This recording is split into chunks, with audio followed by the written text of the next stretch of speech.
Convocation à l'examen. À la fin d'une compétence, vous serez évalué. L'évaluation se fait au centre. Votre enseignante vous enverra un avis de convocation par courriel mentionnant la date et l'heure de l'examen. Vous devez absolument accepter l'avis de convocation afin d'être inscrite sur la liste d'examen.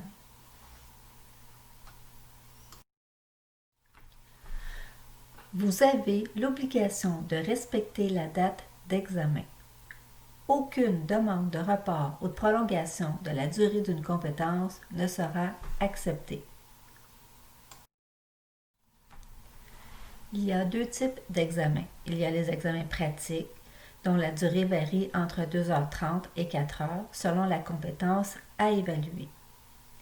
Il y a aussi des devoirs notés. Donc, ces devoirs devront être remis en salle d'examen parce que vous allez devoir signer la fiche de verdict.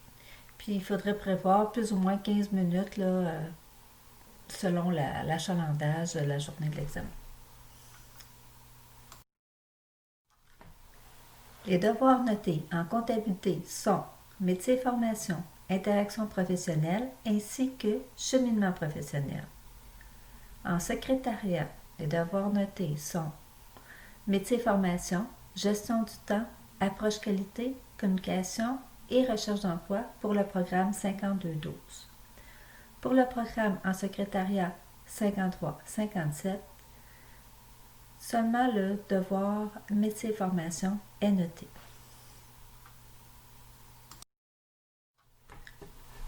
Pour avoir accès à la salle d'examen, vous devez obligatoirement avoir une carte d'identité avec photo afin que la surveillante de la salle d'examen puisse vous identifier.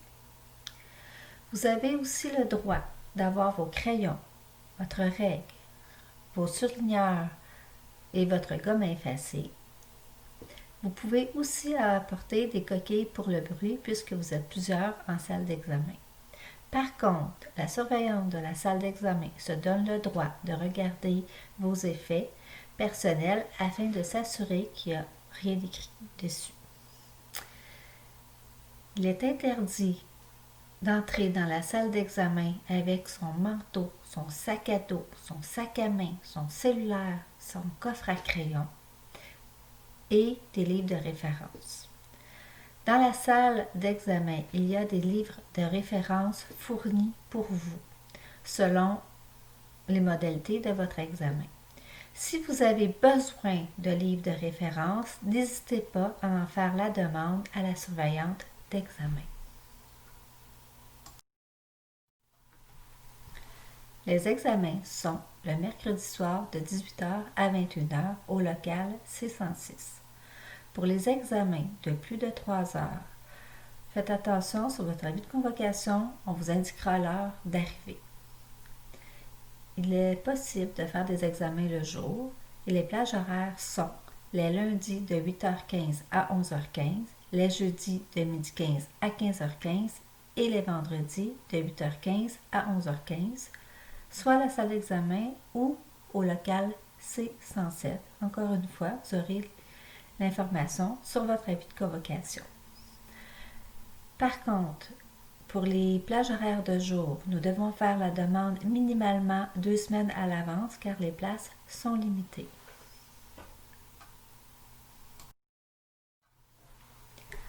Votre enseignante a 10 jours ouvrables pour faire la correction de votre examen. Le résultat sera transmis par votre enseignante par courriel à l'aide d'une fiche de rétroaction où vous pourrez lire vos manquements et les tâches réussies.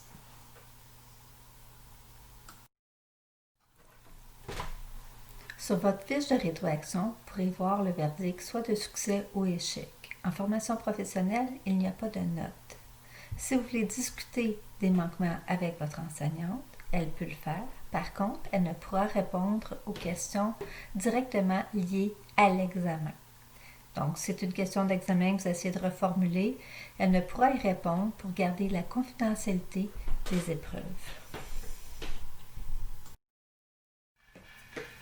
Les normes et modalités du centre pour la passation des examens. Vous avez été convoqué à votre examen, vous faites votre examen, vous avez un succès, parfait, on passe à la prochaine compétence. Malheureusement, vous êtes en échec. Vous allez avoir droit à une reprise d'examen. Lors de cette reprise, vous avez un succès, parfait, vous passez à la prochaine compétence.